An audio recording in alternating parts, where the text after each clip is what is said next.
O assunto que será abordado é sobre medidores de pressão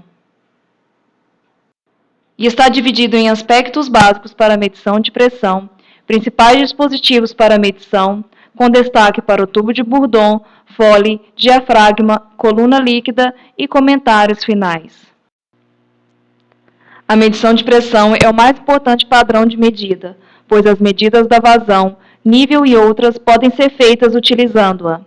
A pressão é definida como força atuando em unidade de área e pode ser pressão atmosférica, pressão relativa e pressão absoluta, como mostrada nesta figura. A pressão atmosférica é a pressão exercida pela atmosfera terrestre. A pressão relativa é a pressão medida em relação à atmosfera terrestre tomada como unidade de referência. E a pressão absoluta é a soma da pressão relativa e da atmosférica. Assim, a medição de pressão é de extrema importância para a proteção de equipamento e pessoal, como dito anteriormente, para a medição de outra variável como nível e vazão e para a obtenção de produtos dentro da especificação exigida. Dentre os dispositivos de medição de pressão, pode ser citado o tubo de Bourdon. Esse tipo de medidor se baseia na lei de Hooke sobre a elasticidade do material. Essa lei diz que o módulo da força aplicada em um corpo é proporcional à deformação elástica provocada, ou seja, a deformação elástica é proporcional à pressão. Os tipos de tubo de Bourdon são tipo C, espiral e helicoidal, como mostrado nesta figura. O tipo espiral e helicoidal são capazes de obter movimento de maior amplitude, resposta é rápida e são mais precisos. Entretanto, são mais raros, ou seja, o tipo C é mais comum e o mais usado. As principais desvantagens desses medidores são que a elasticidade do material é limitada, por isso devem ser usados dentro das faixas de medição, e não são adequados para baixas pressões, vácuo ou medições compostas. Outro dispositivo de medição é o Foley. Seu funcionamento é semelhante ao do tubo de Bourdon, ou seja, a pressão é proporcional à deformação elástica do material. Isso pode ser visto nesta figura. O Foley é composto de uma cápsula de material elástico. Quando a pressão é aumentada, o Foley se expande ou contrai, dependendo do seu princípio de funcionamento. O deslocamento provocado pela expansão ou contração será proporcional à pressão aplicada.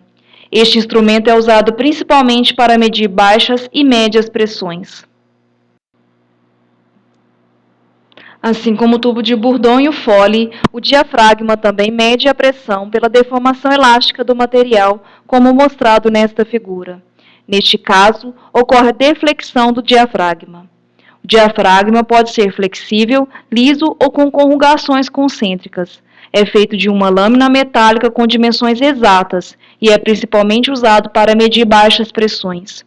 Pode ser encontrado em forma de cápsulas, ou seja, dois diafragmas soldados juntos, e quanto maior o seu diâmetro, maior a sensibilidade e maiores as faixas de pressões que podem ser medidas. O último dispositivo de medição de pressão apresentado é a coluna líquida. Seu princípio de funcionamento é simples. A pressão exercida em um ponto do líquido é igual à sua densidade multiplicada pela altura do líquido acima deste ponto.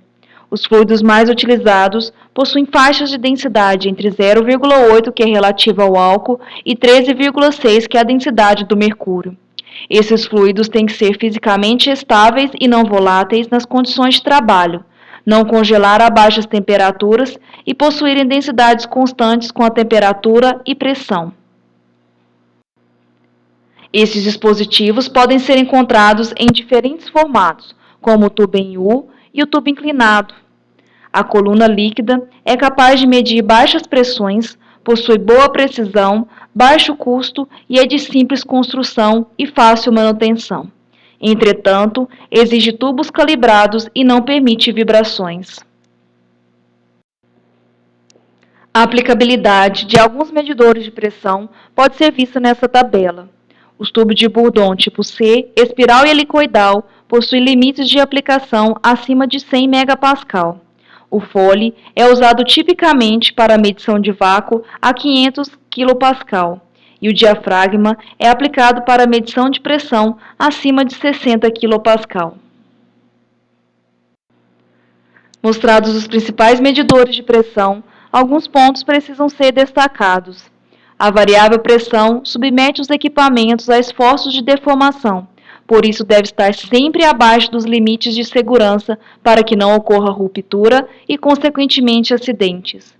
A medição e o controle da pressão é de extrema importância para evitar eventos danosos e, além disso, influencia diretamente na obtenção de produtos de alta qualidade, com melhores rendimentos, a custos compatíveis com a necessidade do mercado consumidor.